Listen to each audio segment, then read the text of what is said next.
All right, everyone, it's time for our yearly Moralpanic, our yearly soccer moms and pearl clutchers Halloween special. It's become sort of a traditional thing here, well, over in the United States. I keep saying here, even though I'm in the Netherlands at the moment, so it's rather funny. I got to get some croquette and other good things going. By the way, again, for those who didn't see the first video of the day, it is very sad. Cups here and spoons tend to be quite a bit smaller. This is normal, it's like a 4-ounce cup. I drank 20 cups of coffee today. No, my heart feels fine, trust me.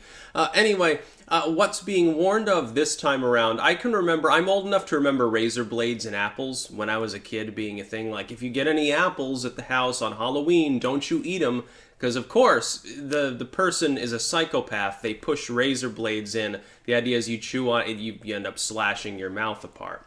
This was apparently like something that some psycho did back in the late 80s or the early 90s, and everyone got a big dick about it and they were very worried. I can also remember, don't go in the house at all. Stay a few steps back because they might pull you into their house and abduct you. And it's like your parents are right there, but they're still fucking worried about it. I can remember them saying that strangers put random drugs in your bag or dose the candy with ecstasy. That was a thing that was claimed. I don't think that was nationwide, though. I think that was a local scare. Anyway, there have been a lot of bullshit claims. They'll put explosives in your bag. They're going to hand out handfuls of spiders instead of candy because your kids are at constant danger. It's like, the funny part is, before I get into this particular panic, it's just so off the wall, it's hilarious. Fucking your kids are going to be fine this Halloween, probably. A couple kids will get killed this Halloween. They'll get hit by a car or something. Sorry about that, but by and large, your kids are probably not going to be those 2 or 3 kids that do succumb that day. Your kid's more likely to get stung to death by bees than getting killed by something they ate on Halloween. The diabetes, the fact that they're eating so much candy is the big risk. The funny part is that Halloween is prefaced on the spooky, the ghosts and goblins stuff, imagining all these weird spirits and shit wandering through the woods at night. But the parents are the ones that are actually scared. The kids are having a good time, and the parents are the ones that are actually terrified, except that the ghoul that they imagine is actually the dude staring out his window on Halloween beating off or something like that. And of course there's that risk in society, but by and large, the threat is several orders of magnitude less than they're imagining. Their kid walking to school in the morning, maybe a block, is at more risk than going out on Halloween night with a couple of friends and getting candy, half of which they won't eat because it's candy corn. By the way, if you're thinking about handing out candy corn this Halloween, stop. Get help. Don't do it. Fruit or something. Oh, well, I don't want to give the kids diabetes. Well, then just fucking don't answer the door. Don't give them any. Trust me, they're not going to eat the fruit you give them anyway. Half their parents won't let them.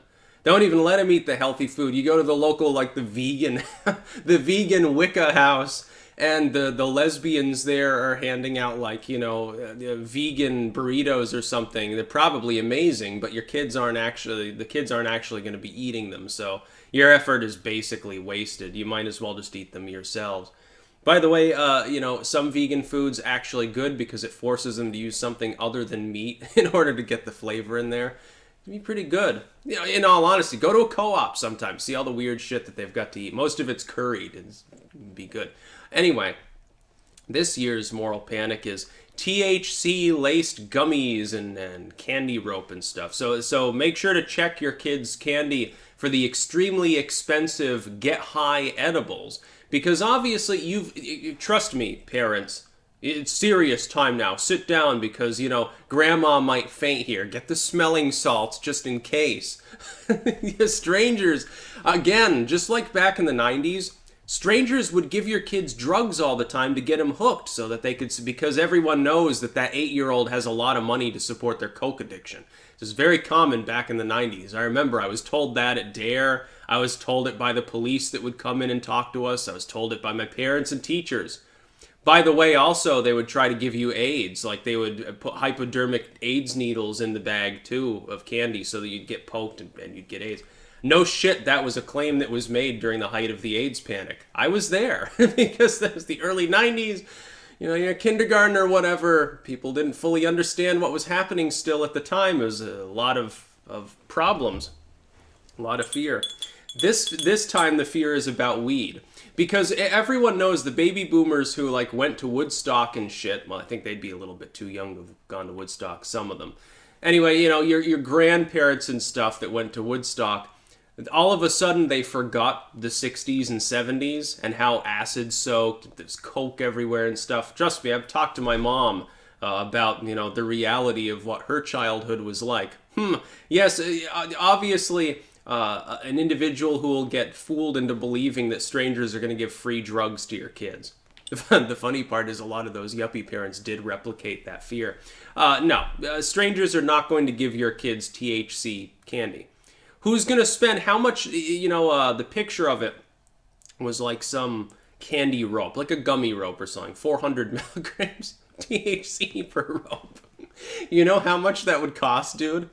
You must be cracked if you think that they're actually good. Like, and by the way, it's not Halloween yet. Nobody's actually trick-or-treated. So where did you get forewarning about this?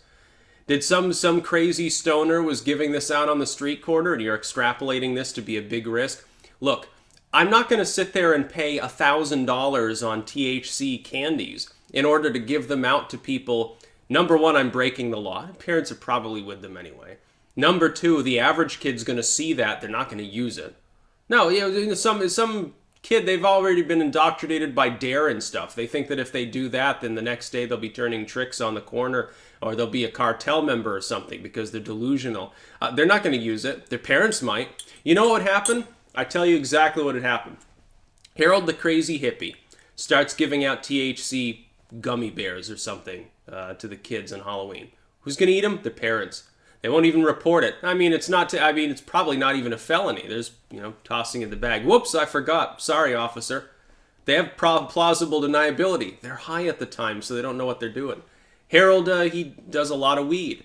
People probably know this because he turned an entire room of his house into a bong. And he's got a car exhaust pipe sticking out of the side that he can huff on. You don't even want to see what the carb looks like. Giant dick, maybe. A little vagina that he can... I'm getting off. I can't even take this seriously. When are people going to learn that these moral panic claims are always wrong? This is not actually a risk. Your kids, the biggest risk to kids on Halloween, other than cavities and diabetes potentially, is maybe, I don't know, getting beaten up by a slightly older kid for their candy. Or possibly getting hit by a car due to the low visibility of their costume. They're in a black robe or something, the Grim Reaper. Put a reflective strip on it, obviously. That's probably the biggest risk. But I mean, even like on Halloween, most people know to drive a little more slowly. Of course. The candy itself, the candy companies are killing your kids.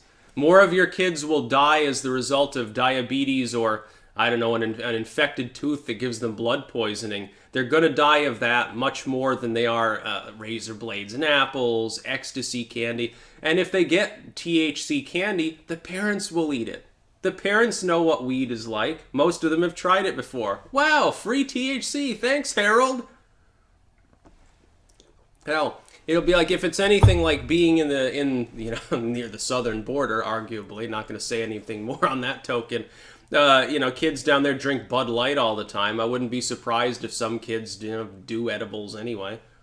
It's probably not going to impact them long term. I know some people still do the moral panic thing. Well, it's not that bad, but they do the slippery slope thing where but the dosages are so much higher these days and it's bad for their development. Well, again, if little Timmy accidentally gets an edible gummy bear, it's not going to kill him. It's probably not going to give him schizophrenia. It's probably not going to cause him to have massive behavioral difficulties. No, he'll be high for a little while.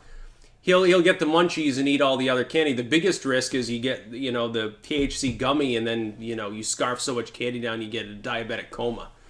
Yeah, you'll be bad. Eating all the Hershey bars. They walk into his room. He's just got empty candy wrappers everywhere. He's comatose on the bed, turning blue. Very sad times. Poor little Jimmy. Harold's really done it now. That's about all. Peace out.